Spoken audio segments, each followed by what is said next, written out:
Hey, welcome back to another episode of HillSpring Marriage Matters. We hope that you're fully engulfed in the Christmas season and you're enjoying and have great expectations for the joy that Christmas brings every day of our lives, just because of Christ coming into the world. So we're continuing our review or walkthrough of the book His Needs, Her Needs by Willard Harley. And today we're going to look at the third most important need for wives, which is openness and honesty. Yes, openness and honesty is hugely important to wives. Hugely? Hugely. Is that not a word? Anyway. You know, most men want to be the hero of their wife's life. And they always want to be the guy who can do it all and be it all. And, you know, yes, we want that in our husbands, but we also understand that our husband is fallible. He's going to have weaknesses. He's going to make mistakes.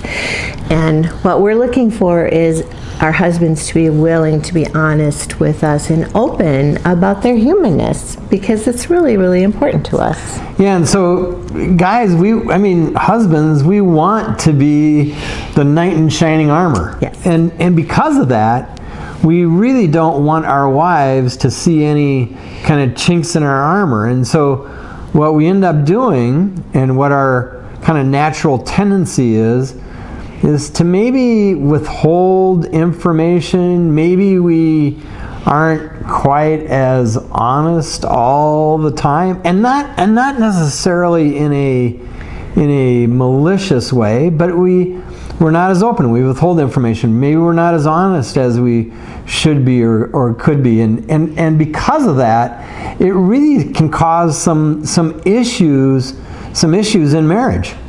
Yeah, we need to be able to trust our husbands, and trust is built by being open and honest and completely, even about the things that we're maybe ashamed of or embarrassed by, but we need to be willing to be open and honest, because you know the two do become one.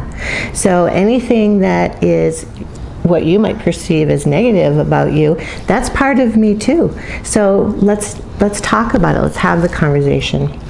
Yeah, and so really these issues arise from not being honest. In other words, all the time, the whole truth, nothing but the truth.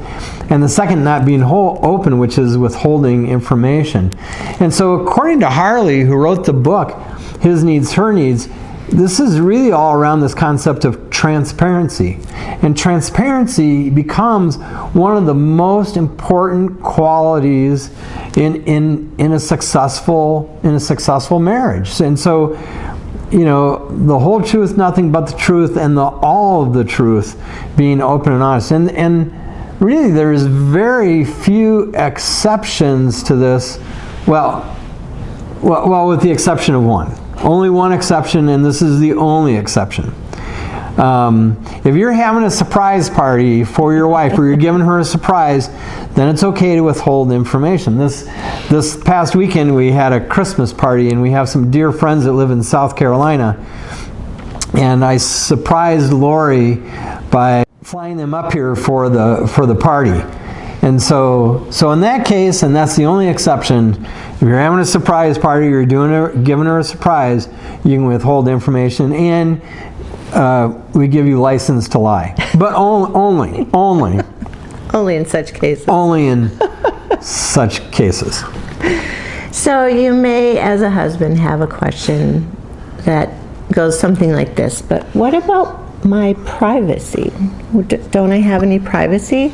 Well, actually in marriage, there is no privacy, because, as we've said many, many times, the two shall become one. You are one unit, and you should operate as one unit. So we shouldn't be withholding information or feelings, anything from one another.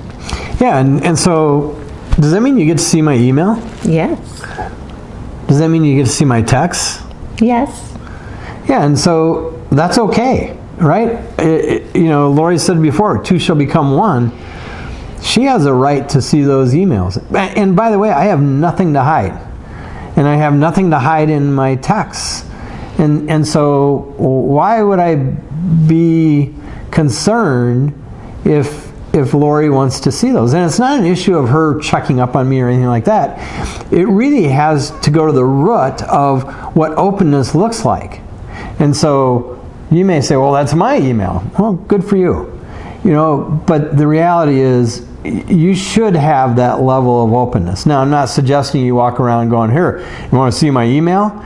We're just saying, look, conceptually, at the heart, you should have the attitude that everything is open to your wife, or you're open to each other. And by the way, that goes for me too. Kurt has the absolute right to look at my texts and my emails as well. Yeah, and so what Harley talks about is that he wants couples to adopt this concept of radical honesty. And when you do, it really has some key benefits. The first benefit is it really addresses problems quickly, right? If I'm always open and honest with Laurie, we can address things as they're coming up, not when they've become a big deal. So we're able to head off a lot of problems before they become a crisis. And keep in mind, the second benefit of this radical honesty is that I never offend Laurie by being dishonest. And so it avoids this offensive dishonesty. If I'm always open and honest, I never have to worry about hurting Laurie because I was dishonest with her. And then the third benefit is it really meets an important emotional need for Laurie. And so it's an important emotional need for wives. And so it really addresses problems quickly. I never have to worry about offending Laurie, and it addresses one of her most important emotional needs.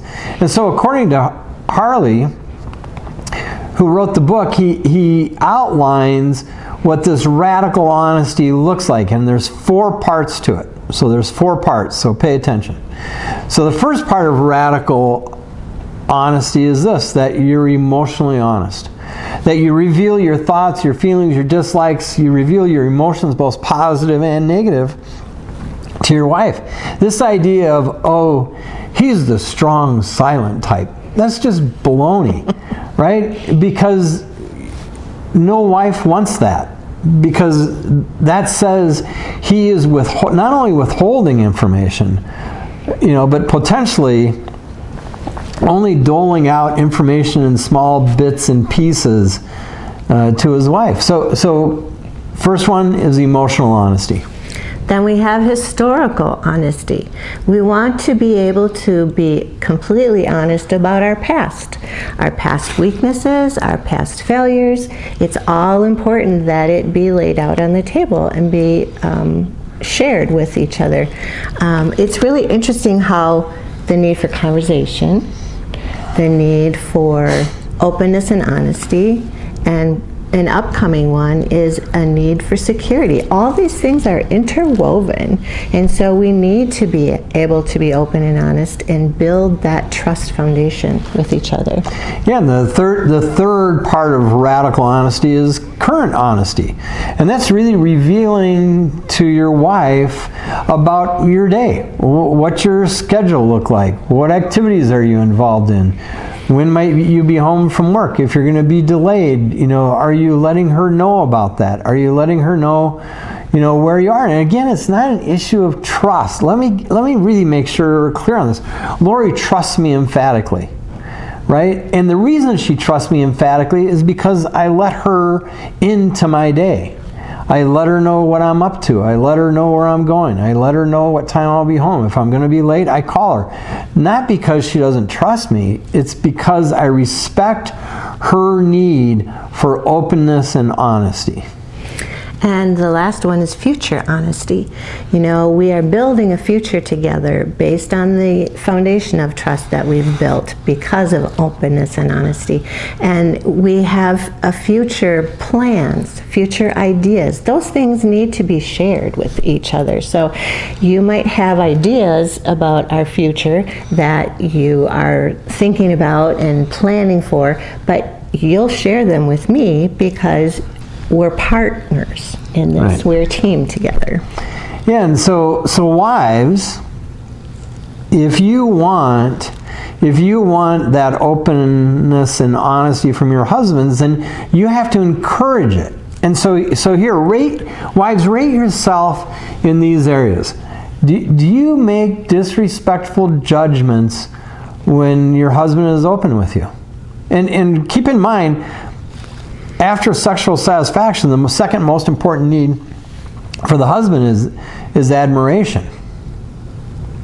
Exactly. And admiration doesn't grow from someone being disrespected. Right. And so if you're being disrespectful when there's openness and honesty, then that tends to fade pretty quick.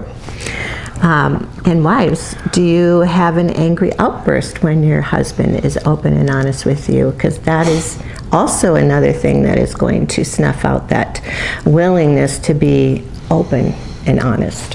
Yeah, and then finally, do you dwell on mistakes that your husband makes? I mean, Laurie said it before, we're all human, and so we're going to make mistakes. When that happens, do you have this inventory of mistakes that he's made, and then in the moment of conflict, do you just drudge those babies up and start going through the list as a way of leveraging those things to get what you want? And so if any of those three things are happening, if you're disrespectful, if you're angry, or you're drudging up those mistakes, his willingness to be open and honest is going to shut down really quick. So a woman needs to be able to trust her husband and feel safe and secure in his love and commitment to her. So this idea of being open and honest with each other just fuels that. Yeah, and so here's some questions for husbands. One, what part of that radical honesty do you struggle with? Remember, it's current honesty, future honesty, historical honesty, and emotional honesty. It's those four. What areas do you struggle with, and why are they difficult? Number two, do you agree with the concept that we talked about, that there should be no privacy in marriage? Why do you agree with it, or why don't you agree with it? If you disagree with it, then why? What are you hiding something, or do you think that there's something that should be walled off from your spouse? If you're doing that, then maybe think about when you made the commitment that two shall become one. How is that contributing to that oneness? And then finally, three, does your wife encourage openness and honesty? Do you feel like there is an environment, an atmosphere for you to be open and honest? And then questions for the wives. Number one, how essential is open and honesty from your husband for you? Chances are it's going to be real high on your list. Number two, has your husband made it difficult to understand him? Has he kept his feelings from you, his thoughts and his plans? How does this make you feel? You need to be able to discuss this openly with each other. And in what ways do you wish your husband was more open and honest with you? And what have you done to offer a more encouraging environment for that? Yeah, and then here's some questions for both of you. One, discuss the answers. Discuss the answers to the questions that we went through. Share those with each other. Have a conversation around that. I think the other thing is, what can you do to promote and encourage openness and honesty? Right? And so guys, you need to be direct. You need to be open and honest with your wives to say, you know what, if you want me to be more open and honest, then kind of here's the atmosphere, the environment that I need to be able to operate in. Have that conversation. And then perhaps rate yourselves on open and honesty, and then say, where do we want to get to, and what's prohibiting us from doing that? So question one, discuss the questions we talked about before. Question two, what can you do to promote and encourage openness and honesty? And question three, where are you at today, and how can you make it better? Right. So we want to make sure, we've talked about this before, that we want to make sure in marriage that we are speaking blessings to one another and that we are offering words of encouragement. Those are things that are going to help strengthen your marriage rather than doing things that are going to cause negative feelings. So we hope you've enjoyed this session, and we look forward to hearing from you. And as always, you can reach us at HillSpringMarriageMatters@gmail.com with questions, with suggestions maybe. Maybe you have suggestions for future topics of conversation. We'd enjoy that. Thank you so much, and know that we are always praying for you and your marriage, because your marriage matters.